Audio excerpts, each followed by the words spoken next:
Hey guys, I'm going to start a tutorial on how to create labels in Google Gmail for September 2013. Some users at my workplace are still getting familiar with how to do the whole label thing, color coding, that kind of thing. So I'm going to make a quick tutorial on it. Alright, the first thing we're going to do is open up our Gmail to the regular inbox. This is where I am in right now, and I'm going to create a label.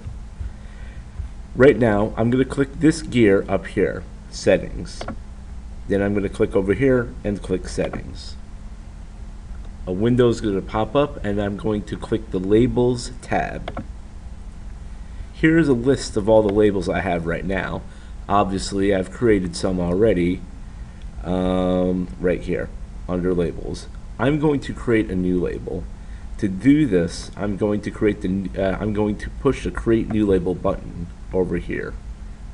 I'm going to make a new label called A Label.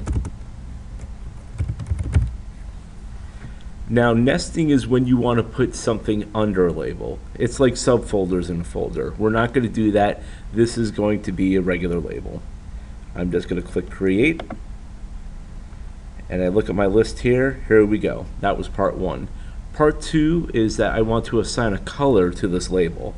Obviously, white on white doesn't show very well, so I'm going to click on the down arrow or the context arrow over here, and I'm going to click on label color over here and pick one of the pre-colors over here. I'm going to go ahead and I'm going to click red. There we go. Now we can see that red is associated with a label. I'm going to go back to my inbox. Now there are two ways to set up labels. One, just like in classic Outlook, you can simply drag and drop the email into the label.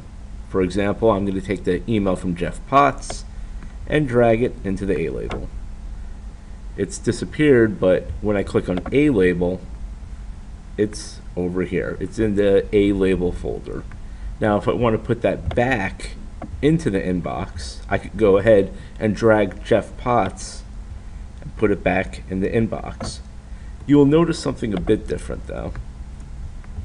You will see a label here named A label with the color red that we associated with it. This is something that enables us to see something very quickly, very visually.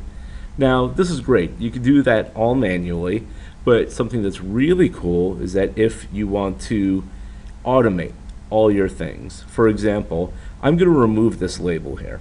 And the way I'm going to do that is that I'm going to go into the A label over here. I'm going to click the email. It's going to ask me what I want to do. I want to remove the label.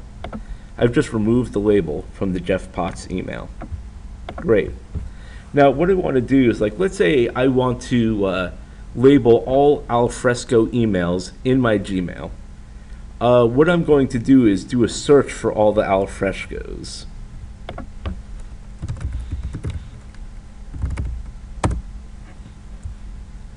I have 2 emails from them.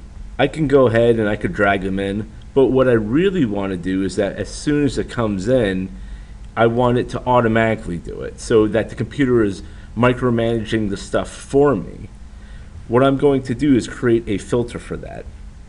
A filter is just like a rule in Outlook. I'm going to go to the settings page. I'm going to go to filters. Now, if you notice, I have a whole bunch of rules just so that I could label things.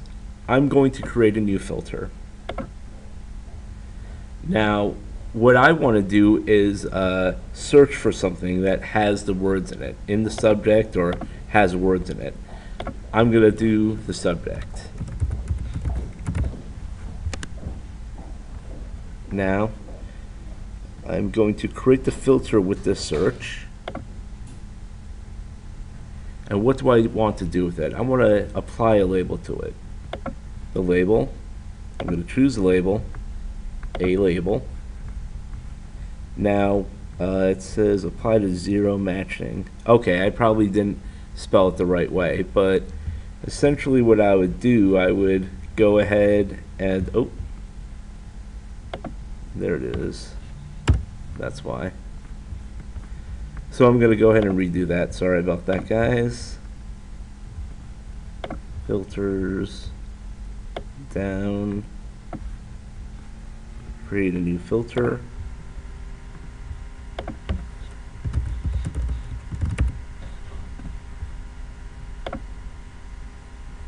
Okay, found two.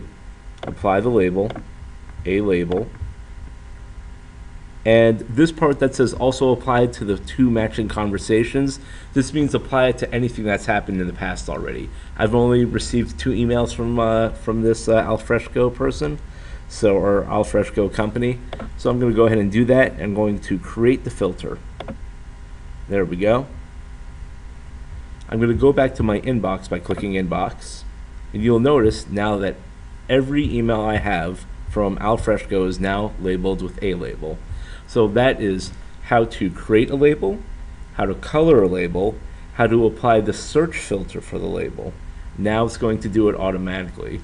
Now, the reason I want to do that is so that I can see my emails in a very easy fashion. I'm gonna go to all my emails, and you can see I've applied different colors for different things. These are in my inbox, that's from a vendor, these are from work, these are faxes that come in.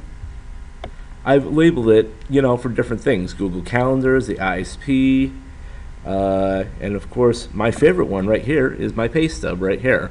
So without really reading everything, instead of using the front of my mind or the front of my brain to really interpret by reading, I'm using the back of my mind. And I'm looking just at the colors, and I'm going through this email very quickly. So I could put the things that are important on my work emails in front, and all the things not so important I could really push off to later. Okay, that's it. Any questions, go ahead and leave them in the comments. Thanks.